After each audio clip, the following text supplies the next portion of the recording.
социалдык тармакты барыңар көрүп турасыңар. Мага туш тараптан чалып атат. Сен жөн эле жүрбөйсүңбү, өзүң инвалид болгондон кийин дейт. Менин экинчи группага инвалид экенин баарыңыздар билесиздер, мына Кыз Айтоонун тургундары. Мен күйбөсөм, сен күйбөсөң. Көрүнгөнү келип айтымга берип кетсе, кака барабыз эртең, кака барабыз. Кайерге көмүлөбүз? Өлүм талада калат, кыргыз, ойлон.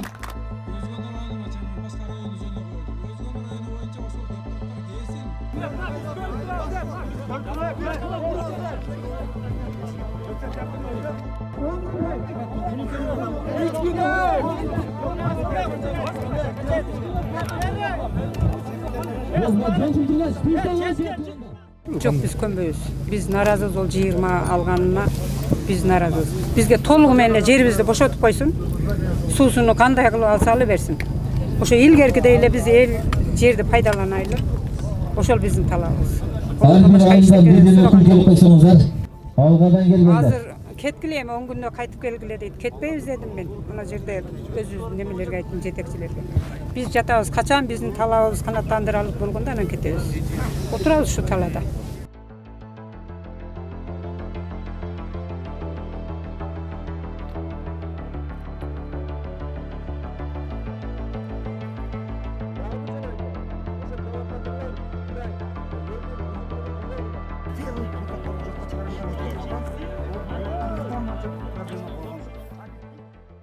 Эми билесиздер эми СМБнын жетекчиси катары анын эми программасында кандай иштер бар экенин ал бизге белгисиз.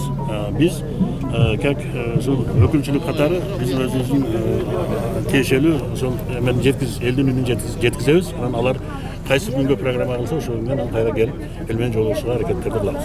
Бул жерден баардык баягы организаторлорду дагы билемин. Билесиңер, мен кайда иштедим.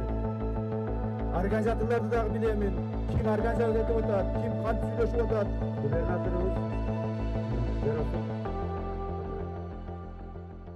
Өзүңөрдүн иш ордуңар менен жана башкалары менен элди коркутуп, жанакындай сөздөрдү кошуп, мен мыякта иштейм, аякта иштейм деген сөзүңөрдү мындан кийин элдин астында айтпаңыздар.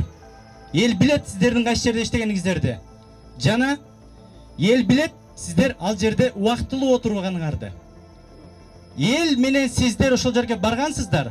Элдин артынан баргансыздар.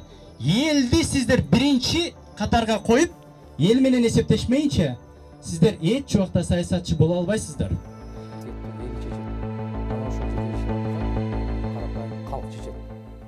Силер чоң атаңардын, жет аятаңардын короосун бөлүп аткан жоксуңар. Момчасын ала бергиле, мынчасы калса болду дегендей. Өзбекстан тараптан бул маселе көтөрүлгөн эмес. Муну биздин тараптагылар жасакерленгендик сыяктуу болуп турат.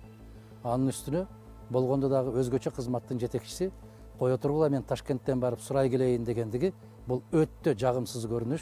Бул биздин эгемендүүлүккө каттуу сокку урулгандык деп билем мен.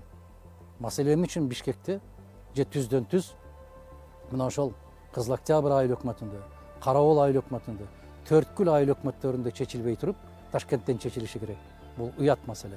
Бул аябай уят маселе. Бул намыска келе турган маселе. Кайрылабыз.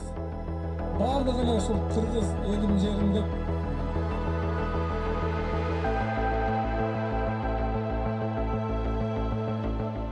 Тоойда болгон чогулушту көрдүңөр. Бийик суранып кетет элек. Ошол алып жүргөн, шайлоодогу алып жүргөн аялдарын алып келбей эле койсун Тоойдагыдай. Көргөнсүңөр, Тоойга да толтуруп алып келип туруп, ошолорго кол чаптырып, анан кийин бүтүрүп кетти. Ошону токтотсун. Жежурлууларын алып келбей эле койсун.